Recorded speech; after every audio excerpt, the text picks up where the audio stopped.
What up, everybody, and welcome to Baz on Blades. My name is Baz, and I talk about blades, and today we certainly are talking about blades. We've got two blades right here, two examples of the rarest knife on planet Earth. This is the 7.5 inch folding knife from Ozark Trails, better known as Wally World Walmart, the bestest place on earth. Better than Six Flags, better than Disneyland, better than the Grand Canyon, I guess. Anyway, so I know you've seen across the YouTube zors and the internet that this has been an explosive little knife for the last month or so. I am going to try to do this live. We've got two examples of this knife. I have not taken them out of the package. I have done nothing with these knives. You are going to see what I see in real time. We're going to talk about these knives. We're going to talk a little bit about the other reviews on the internet right now. I typically do not. Let's get some scissors here, and while I'm running my mouth, we'll cut this thing open. I typically do not go out and watch reviews on products before I review them. And there is a reason for that, and it's because Baz on Blades is especially special, and it doesn't matter what anybody else says. Or it could be just that Baz on Blades is pretty damn lazy, and he prefers to actually talk about the knife he has in hand rather than be influenced by a video that he saw on the interwebs. And that's one of the ways that Baz on Blades stays ultra trustworthy for his viewers. I want you to know you are getting 100% of what Baz on Blades finds in his knife, and he is not struggling to match what other people find in the knife. So let's look at some features here. You've got a 3 1/4 inch D2 high carbon steel blade, 4 1/4 inch handle length, which is 7.5 inches overall, what they are calling a slide lock. It is a crossbar lock, like an axis lock, and belt clip, which is self-explanatory. Now, I have numbered these two so we can sort of keep up with what we find in these. There has been a couple of different ways that this knife has been reviewed across the internet, and I am not going to do any of that crap. And the number one way is they are being compared to the Benchmade bug out. And I'm not going to do that because I do not own a Benchmade bug out, and there is a very, very specific reason Baz on Blades does not own a Benchmade bug out, and it's because I think it is the absolutely most overpriced and overhyped knife ever made. Period. There is no other knife, in my opinion, that is basically a few dollars worth of material and sells for such an overpriced price point. It is incredible the amount of money that people are throwing away on those plastic handled knives that are over $200 just because it says Benchmade on it. And I have owned a couple of dozen Benchmades in my life of all different price points. I mean, expensive, exclusive Benchmades from back in the day, and I have gotten rid of all of them, except for the very first one I bought in 2000, nearly 25 years ago. Now, when I worked at Smoky Mountain Knife Works, I sold Benchmade. They are a huge Benchmade dealer, and I have handled hundreds and hundreds and hundreds of Benchmade knives of all different models over time. And that is part of the reason that I no longer have Benchmades in my collection. I just do not find them to be that good of a knife for their price point. I'm very happy as an American company that they are successful. I don't have anything against anybody that buys their product, but it is just not for bass on blades. A lot of people are comparing this knife to a Benchmade bug out. It has similar build characteristics. It is not the same shape, but it is close enough to where it reminds people. It's a polymer, a fiber reinforced polymer over steel liners, and it's got that cross bolt lock, what Benchmade calls an axis lock. And let's see what a number 1 looks like here. Okay. Yeah. Okay, let's check our lockup here. Okay, depending on... Okay, opened under full force, allowing that lock bar to seat. There's no radial play in this one. Oh, they've got that pivot loose in these, and I bet, after watching all the videos that I've seen, everybody's saying the pivots are loose. I bet that they are shipping these with the pivot loosened to give it that, you know, that loosey-goosey bearing action, because they are bearing pivot knives. I'm assuming steel bearings and not ceramic bearings. Let's check number 2 here, and then we'll pull out a tool. Okay. Okay, just as loosey-goosey. Let's open it. Okay, that one has just a little bit of radial. Okay, it's settling in. It's got just a little bit of radial play. Okay, that opening, it's got no play in it. Okay, so just like all of these crossbar locks, it depends on the spring pressure from the spring pushing that bar forward into the cutout in the tang of the blade, and how it seats within that, how it makes contact, how deeply it sits down into that and blocks that. You see where it blocks across right there? It comes up and it blocks right here. Now, depending on how that comes up and seats, you may get just a little bitty smidgen of play in that, and you can press forward a little bit where it seats a little bit better, and that is just the way axis type, crossbar type locks are. So what we're going to do here is I'm going to be ill prepared for this review. I do not have my tool out. Let's get us a tool out right here, and I'm assuming that is going to be a T6 everything on this. Let's get a T6 Torx bit here. Put a little bit. Oh, Bass on Blades is wrong. Ozark Trail's way to go. That's a T8. It is a T. Oh, yeah, and it's definitely loose. Take a look at the center in there. Open that up. Okay, it's still got that very littlest bit of play there. Okay, the play here is absolutely gone. And we're not flimsy on that. Let's see if we can find us a halfway point. We'll back off on that a little bit. Okay, this example is going to have that little bit of radial play. And I want to say something that people need to think about on this. These have a coated blade. They have coated small parts. I do not know what that coating is. It is very shiny. I'm going to say it's a Teflon coating, which is a thicker surface coating. And it looks like to me that we have that same coating on the lock bar itself. So as that coating wears, it's going to change the lock up just the tiniest bit. And when you're talking about fractions of a thousandth of an inch, I mean, it's going to make for that little itty bit of play. And these locks are pretty much self-wearing. They mate as they wear in. So a lot of times, if you buy a knife with an axis top or cross bolt lock, which is what it is, if it has just the slightest tick of play when you first get it, sometimes that will wear in, depending on how those surfaces wear to each other. Let's come back with this second example here, and we will tighten that down a little bit. Okay, still got the loosey-goosey on this one. Still no play. Okay, I still got some side to side here.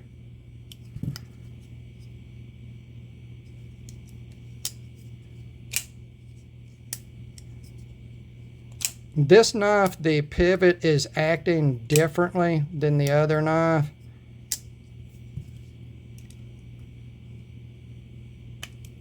Uh-oh. Let's see here. Yep. Let's see.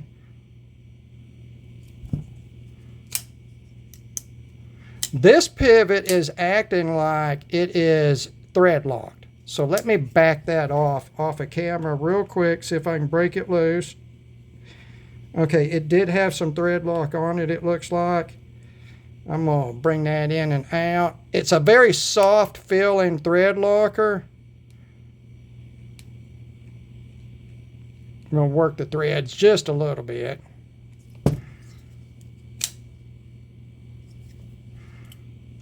Okay. All right. This knife may not come around, guys.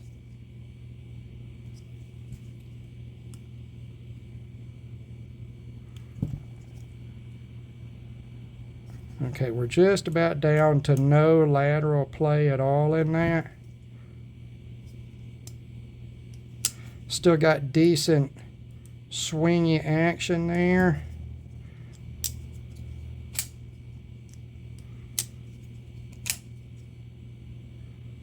Okay, this one may not come around. It may always have some lateral play. And I got to be perfectly... Uh-oh, there we go. There we go.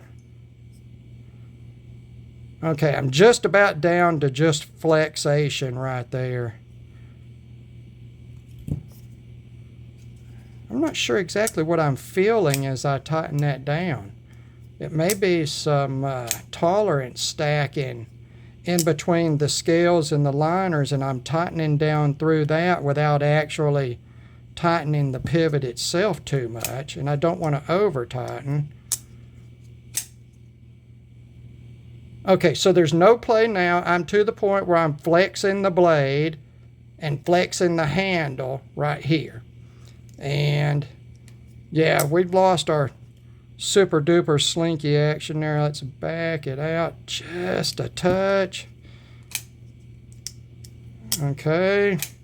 I think that is going to be plenty good enough action for a $10 knife.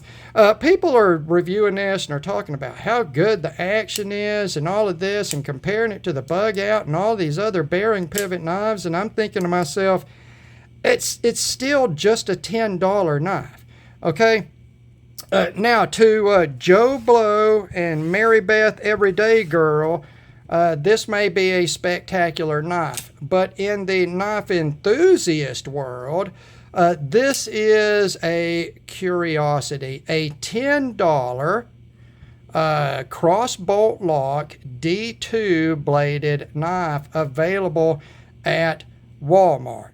I'm going to tell you right now, in hand, that's all it's ever going to be.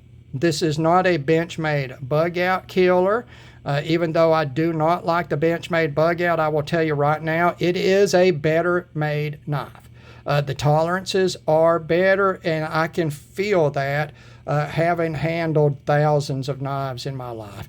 I can feel that, but this is... Let's just forget about the Bug Out, forget about all of the knives, and just talk about this as a $10 knife you can pick up at your Walmart if you can find it in stock. And okay, the other screws are T6 on this. Let's go through and see how everything is tightened down. I'm getting a little bit, this pocket clip is a little bit squirmy, but I think that is in the flex of the material itself. I don't think that I'm getting movement of that pocket clip base, and we will look very closely at that. It is recessed. The screws themselves are not recessed, you can see, but we do have a deep carry pocket clip, although it is not located all the way to the back of the handle, so it is not fully deep carry, and the reason is right here. What could have been done here is this screw this standoff here, the screw, could have replaced the second screw in the pocket clip. They could have moved this back and integrated that screw usage together. That would have been true deep carry. But again, we're talking about a $10 knife. You go down to Walmart and you buy, and that's about it. So both came out of the box with a little bit of blade play. Let's look at the centering, which is not centered on this example at that tension, pivot tension. Let's look at this one, and it is pretty well centered. It is pretty well centered.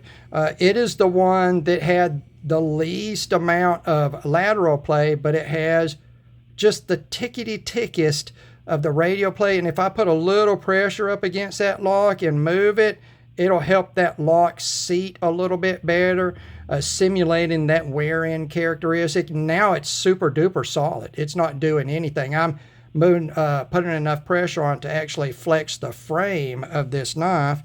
Let's come over here to the pocket clip on this example. And both the screws were tight. You know, I snugged them just a hair more. We'll check the body screws here. About the same. They could go another snug by hand. Who knows? I doubt they're putting these together by hand. They're using a pneumatic screwdriver set at a certain poundage, I'm sure. So that looks pretty decent. Body screws on this one, the same. Yeah.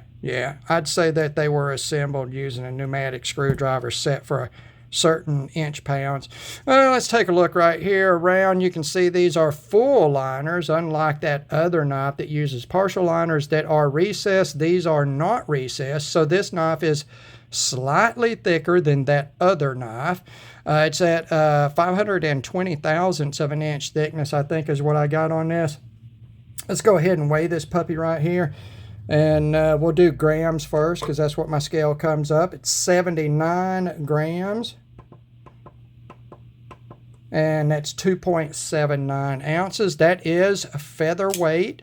In anybody's book, and for a 3 1/4 inch blade, that does beat the 1 ounce per inch of blade length limit that the lightweight carry guys want to see in their knives.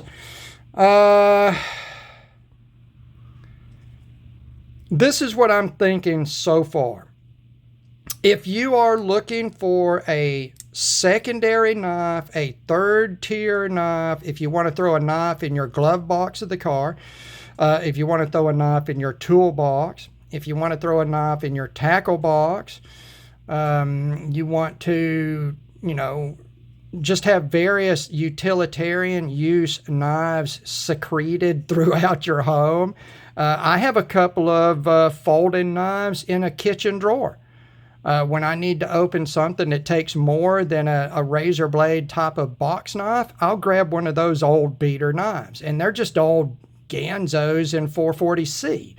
They were $15 or $20 each back in the day. And I think the feeding frenzy that we're seeing on this is much like what we saw in Ganzo knives 4 or 5 years ago, especially following the introduction of their FH range, which was giving you D2 with G10, steel liners, bearings on the pivot. And those knives, say again, at the $20, $25 range. Now, all of this has trickled down to whoever is the OEM for these Ozark mountain knives for Walmart, and you're getting D2, FRN, fiber reinforced nylon, you're getting stainless steel liners, you're getting standoffs for that. You can see there is a ball mill center section, so they are detailed standoffs. I'm not seeing any gapping in the liner to scale fit. You can see down in there, there you go, the scales are weight relieved. That's a nice touch. That's a nice touch. I'm assuming those liners, and I said scales are weight relieved. I'm sorry, you know what I mean. I mean the liners are weight relieved. I'm assuming the liners on this, they are not they are not precision cut. They are stamped. I imagine if we pulled this apart and examined the edges of these cutouts, we would see the shear and the tear across the width of the edge, and that's how a die cuts material. It shears part of the way through and then breaks through the remainder of the way. Again, for a secondary or a third tier knife, utilitarian use, you just need something handy to pick up. It just needs to be thrown out in whatever. The only bad thing that I would say is I did say this will be good in your tackle box, but it is D2. D2 is not stainless. It does miss the stainless qualification by about 1.5 percentage of chromium, and it can discolor. It can stain, and it can rust without a modicum of care. Excuse me. Now, typically that just entails a quick wipe with some oil, some food grade mineral oil if you're going to cut food with it, or I use Tough Glide. You could use whatever oil you want to use. Just wipe it on, wipe it off. It leaves behind a film and it will protect. That's all D2 needs. If you cut any food with it or anything like that, just remember to clean it up. And yeah, this is, I can super duper feel those bearings. I'm assuming that entire bearing track on the inside has got this black coating on it, as the bearings, they're hardened as they roll around on that steel liner, which should be at least tempered. It should be at a raised above. What am I trying to think of? It should not be soft, but it shouldn't be super hard like a blade steel. It would be harder than it's annealed state, let's say. But as those bearings roll across that black finish, it's going to fill those bearing tracks up with that black stuff as it wears out. And you may see these will get sort of rough or coarse after a while. You'll need to disassemble and clean those bearings or flush that pivot point. This actually feels pretty dry. It does feel pretty dry. Let's get some Earl. Let's get some Earl here. We're going to put 1 drop of Earl down in that pivot. All right. Knock that down in that pivot since we can't actually get to the bearings that way. Okay. Okay, that's a huge difference right there. It's not a dry movement anymore. It is slightly lubricated, and I just used 1 drop of oil. Yeah. There is no detent ball per se. Your detent is a cam over point with that. You see the lock bar moving under spring pressure as it moves here. There is a cam over point where it breaks right there. You saw that movement. There, that is your detent basically. All right. It's comfortable in the hand. It is. It's comfortable in the hand. I don't have anything against the design of it. It doesn't feel thick. It doesn't feel wide. It doesn't feel narrow. It doesn't feel too thin. It just feels like a knife. The pocket clip is a tip up, not in as blade orientation, but the tip goes up and does not level out. So I do feel that tip a little bit. Let me squeeze down here and see. So you can see where the tip is right here in my hand. That may or may not be a hot spot for you if you hard use this knife. That's pretty clean secondary bevel right there. That is a pretty clean secondary bevel right there. That's not too bad. Looks pretty even. Let's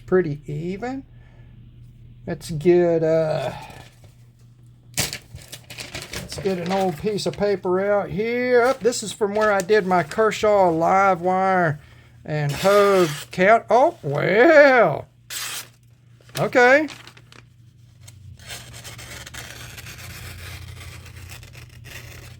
Yeah, that's pretty sharp all the way from the termination end of the edge grind all the way to the tip. Let's see here with this one. That may be even slightly better. Those are sharp knives. Yeah, Yeah, they're sharp knives. That's all right. I've seen much more expensive knives be less sharp than that. What can you say? I mean, guys, come on. Everybody is reviewing this knife. They're so serious about reviewing this knife, comparing it to a bug out, comparing it to more expensive knives. And why?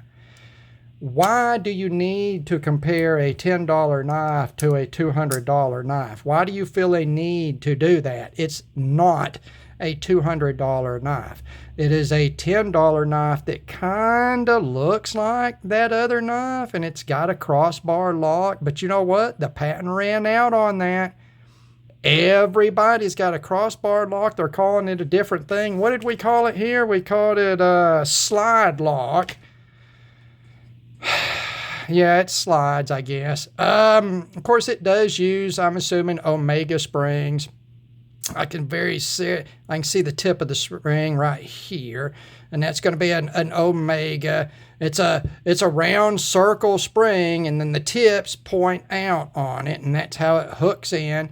And as this is pressed back, it compresses that circle of the spring down, and then the spring opening is what gives you your spring pressure on it.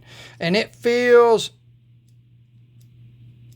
it's on the lighter side, I think, but it's not like super weak or anything. It's got plenty of pressure to force that crossbar lock up on the tang. And then this one, it's got just the barest tick of that play, and it's just the barest tick. I'm going to go back on the pivot of that knife, I believe.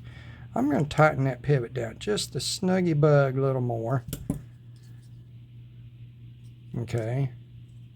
Yeah, there's a fine line on these as far as balancing that pivot. And that's what you see in low-cost knives.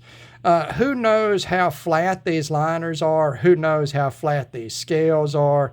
Like I say, one of these is pretty well centered, and the other one is not quite as well centered.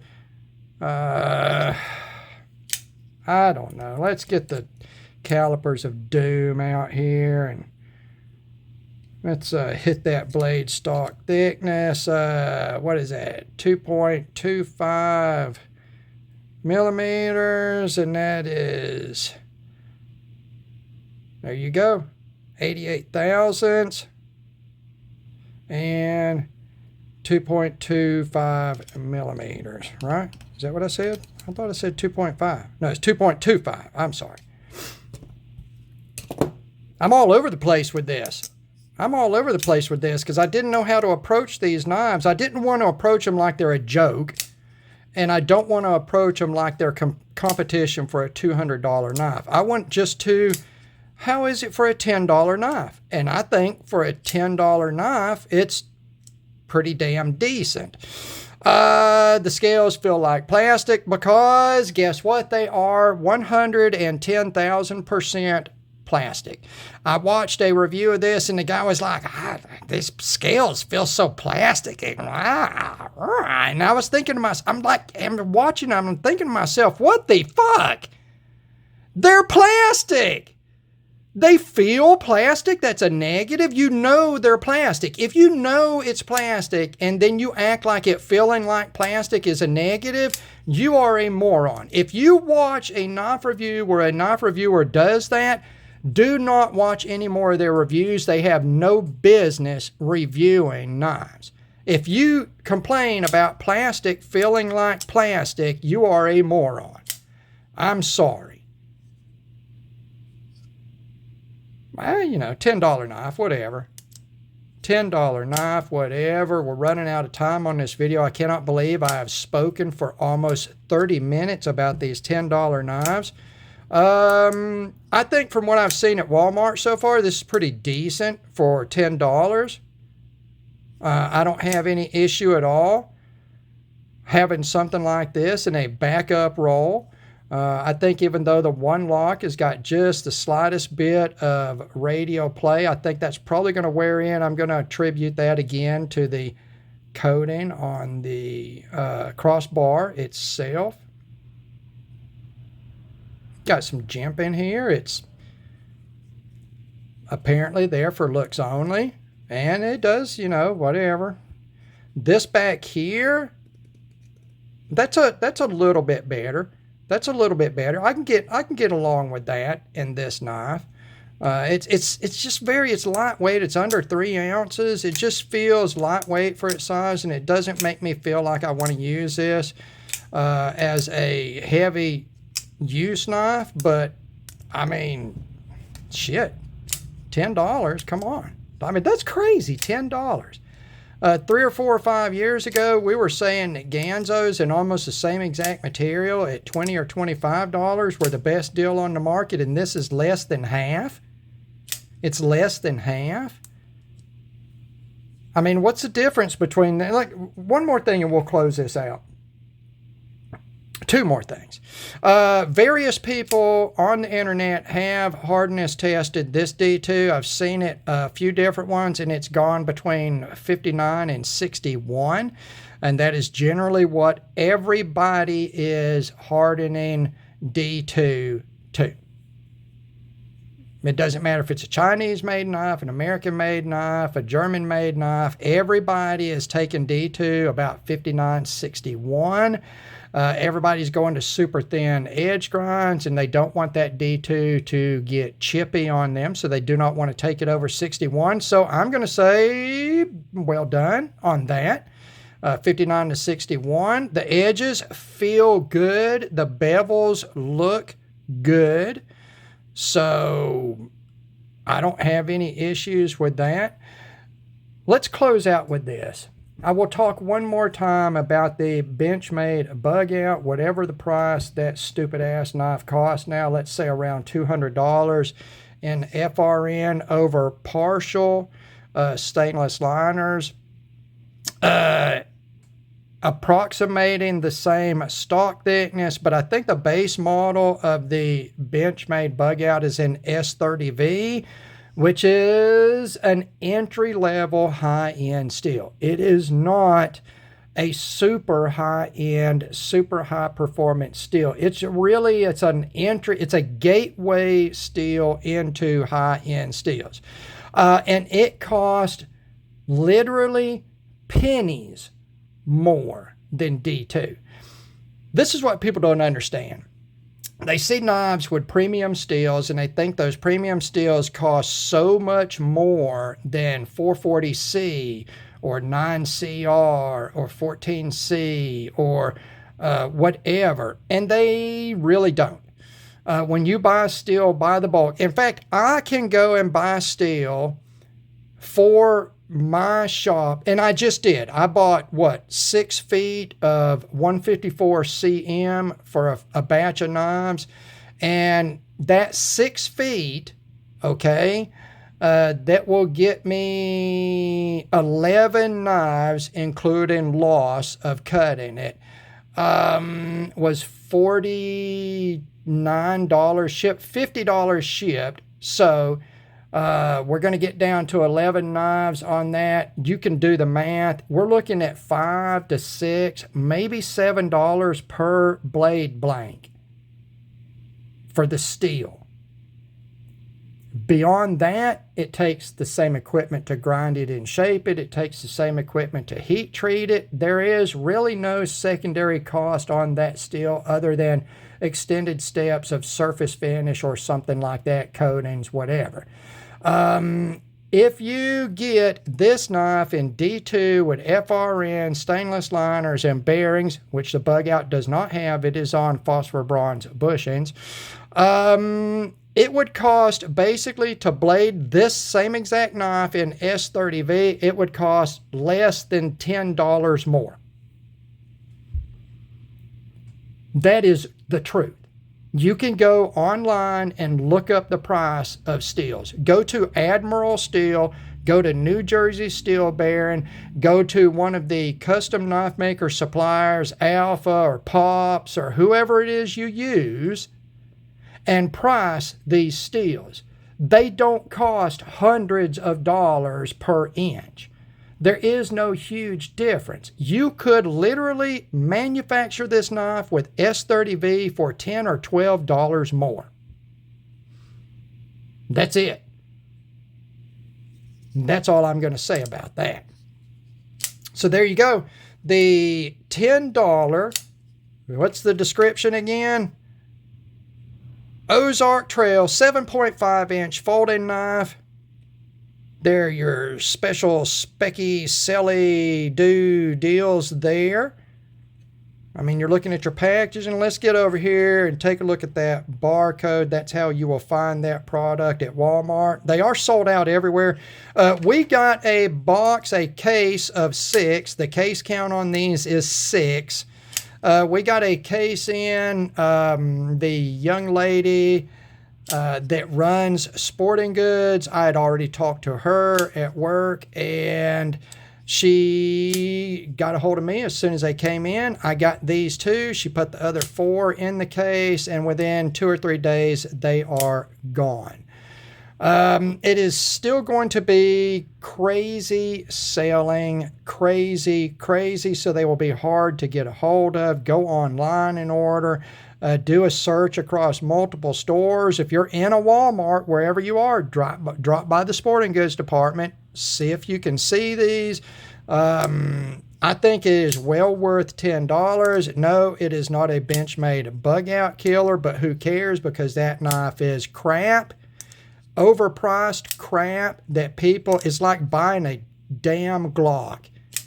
Hey man, you got you a Glock? Yeah. What are those, like $5.99? Oh no, I've got like $1,600 in this because I've completely rebuilt it because of Glock perfection. That's what the Benchmade bug out is to me. So there you go. Ozark Trail, 7.5-inch folding knife, D2 steel, FRN scales, bearings on the pivot, deep carry pocket clip, not ambidextrous. The action was pretty decent out of the box. One's got slightest little tick of radial play that a lot of crossbar locks do until they are worn in. Don't know about the coating. Probably going to come off as soon as I try to start cutting anything tough. I will carry these. I will carry both of them.